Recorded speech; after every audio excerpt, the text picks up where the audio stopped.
Hey y'all, Elise Smith here, and welcome to the Socially Ausome Podcast, where we empower mompreneurs to implement simple social media strategies into their businesses and elevate their online presence.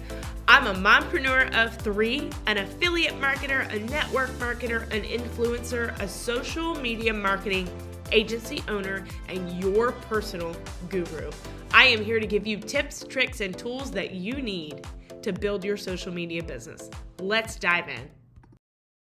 Hey y'all, awesome job so far in October. I am so excited to be bringing you this third episode in our theme of creating simple social media strategy for your business.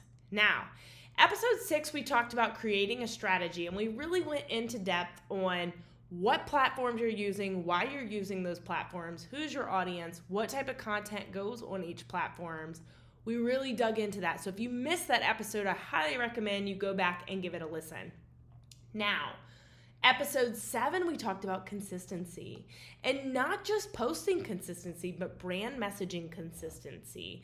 The consistency within your hashtags, your images, all of the things that people see in your content. Today, we are really going to dig into creating engaging and interesting content. So let's dive in, okay? With a social media feed and timeline right now, it's so saturated by millions of people. It's important to stand out from the crowd by creating good scroll-stopping content. So many people are in scroll hole where they're just don't even know what they're looking for, right? So you want to create content that people go, oh, what was that picture? And they go back, or that really catches their eye. The caption catches their eye. It makes them want to continue to read. And we talked about this in episode 6 about half of the world is on social media now. So the opportunity is there. You just have to figure out how to speak to your ideal avatar and speak to your ideal client, right? So what is good content? Well, that is subjective, but this is my podcast, so I'm going to give you my social media marketing expert opinion. It depends on the platform. Not the answer you wanted to hear, I know. I'm sorry. But here are some general tips, rules of thumb that you can use for good content creation. And then, of course, inside my private community, we really dig into this and work on creating that for each individual one of our clients as well. So the first is newsworthiness. Hello! Social media is the new way of delivering news. So anything that's considered newsworthy is a great idea for content. A lot of people don't utilize this because they're scared. They're scared of, oh, what is my grandma going to think when I post it? Oh, that's really going to make me lose Lacey as my follower because she doesn't agree with this. So what?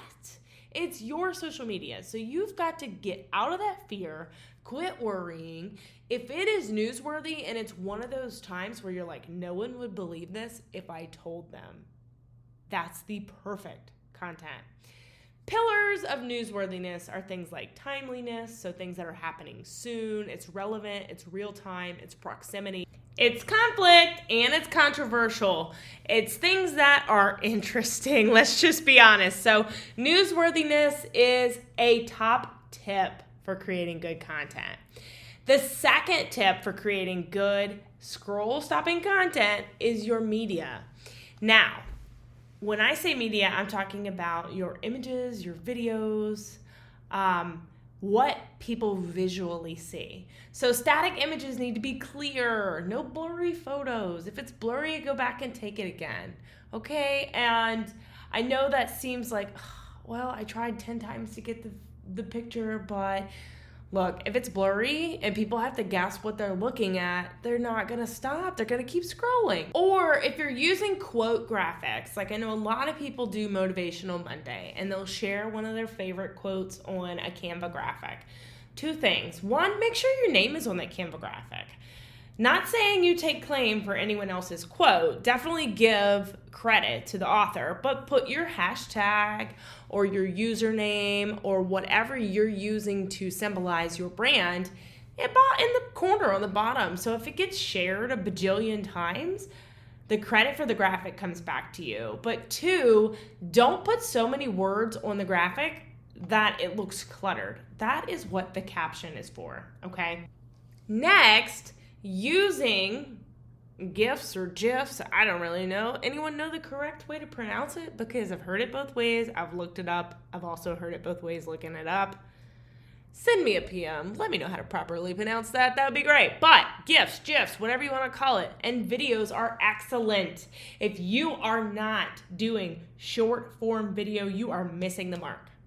I gained 16,000 followers on Facebook, not Instagram, Facebook, in 2 weeks last month because I did short form videos. I'm piping them out 2 to 3 a day, but I'm telling you, you're missing the mark. So plug here, I have a viral video bootcamp coming up. You're going to want to be in my Socially Awesome Entrepreneurs private community to find out information on my bootcamp, because I'm going to teach you all about how not only am I using it to get leads and prospects and provide that value to my audience, I'm also earning the Reels bonus. So make sure you're in my group so you can get info on that.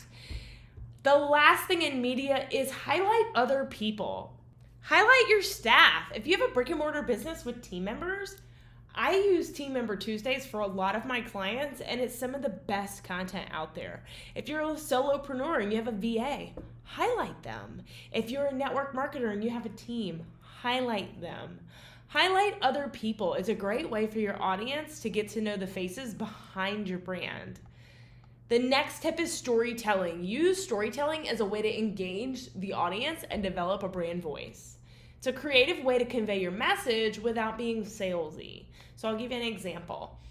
I might tell a story about 8 months ago. I was on the couch in the couch cushions. Couldn't get up after my 9 to 5. I was so exhausted. My kids just wanted to do a puzzle. I was like, Mom, cannot. I can't even stay awake. I'm so tired. Then I found this product. It pulled me out of that mom sludge that I was in, and it has really just changed my life. That is me telling you about my health and wellness company without saying, here's my product, buy it. Right? The last thing is trends. So current digital and social trends are so important. Trending audios, trending dances, all the trending memes, things people are doing. Highly, highly recommend following trends. It really helps you build that audience, especially if you're new.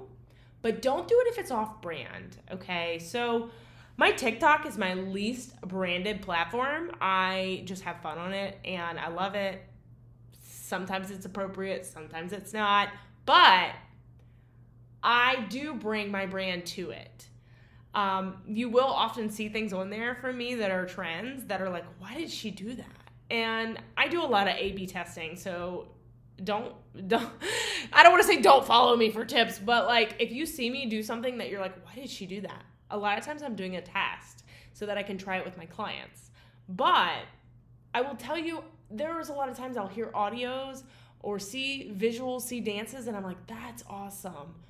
But I don't want to do that. That's totally not me. So don't ruin your brand by just trying to be trendy, okay? So I hope this helps.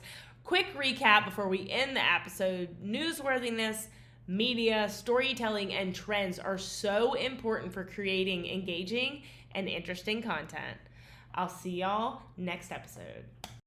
Hey, thank you so much for listening to today's episode. I'm Elise Smith, your host, and let me tell you how you can get a free social media audit from me. Make sure that your profile is optimized and you're ready to build. Take a screenshot of you listening to this episode, throw it in your stories and tag me. You can find my handle in the show notes. I will share it to my entire audience, and you will be entered to win one of the 5 free audits that I'll be doing every single month. Number 2, if you found any value out of this episode or any of my episodes at all, please feel free to leave a review. It is the best compliment you can give. Lastly, make sure you check out the link to get into my free community, Socially Awesome Entrepreneurs. It's in the show notes. We go live in there weekly with guest trainings and more. Until next time, make it simple, make it social, and make it awesome.